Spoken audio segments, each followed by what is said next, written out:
ഞാൻ കഴിഞ്ഞ ദിവസം സോഷ്യൽ മീഡിയയിൽ കണ്ട ഒരു കുറിപ്പ് പ്രേക്ഷകരുമായി പങ്കുവയ്ക്കുകയാണ്. മരണം വരുമൊരു നാൾ, പക്ഷേ അതിന് ബജറ്റ് ആരെങ്കിലും തയ്യാറാക്കിയിട്ടുണ്ടോ എന്ന തലക്കെട്ടിൽ പ്രചരിക്കുന്ന കുറിപ്പ് ഒരുപാട് ചിന്തകൾക്ക് വിധേയമാണ്.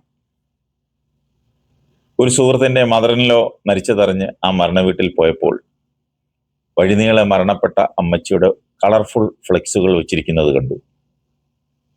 മരണ വീട്ടിലെത്തിയപ്പോൾ തോന്നി, ഇത് കല്യാണ വീടാണോ അതോ മരണ വീട്ടിലാണോ എത്തിയതെന്ന്. വലിയ പന്തൽ, 2 കളറിലുള്ള കാർപ്പറ്റ്, ഫ്രഷ് വെള്ള റോസാപ്പൂക്കൾ കൊണ്ട് ബോഡിയും പന്തലുമൊക്കെ അലങ്കരിച്ചിരിക്കുന്നു.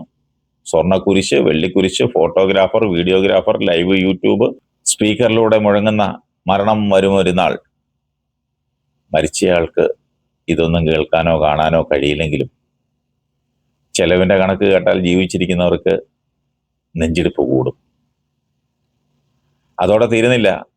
വില കൂടിയ ശവപ്പെട്ടി, മൊബൈൽ മോർച്ചറി, മെഴുകുതിരി, ചന്ദനത്തിരി, കുന്തിരിക്കം, റീത്തുകൾ, സദ്യ, കളർ മരണക്കുറി, കല്ലറ, 7-ാം ദിവസം, 40-ാം ദിവസം, 1-ാം വാർഷികം, കൂടെ ഡ്രസ് കോഡും.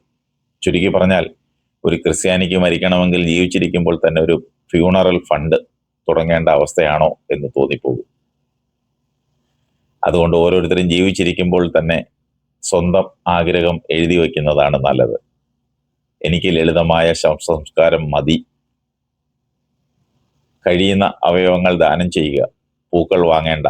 അതിൻ്റെ പണം ഒരു വയോജന ഭവനത്തിനോ ചികിത്സയ്ക്ക് ബുദ്ധിമുട്ടുന്ന ഒരാൾക്കോ നൽകുക. കാരണം അവസാനം നമ്മളോടൊപ്പം പോകുന്നത് ശവപ്പെട്ടിയുടെ വിലയോ അല്ലെങ്കിൽ കല്ലറയുടെ ഗ്രാനൈറ്റോ അല്ല.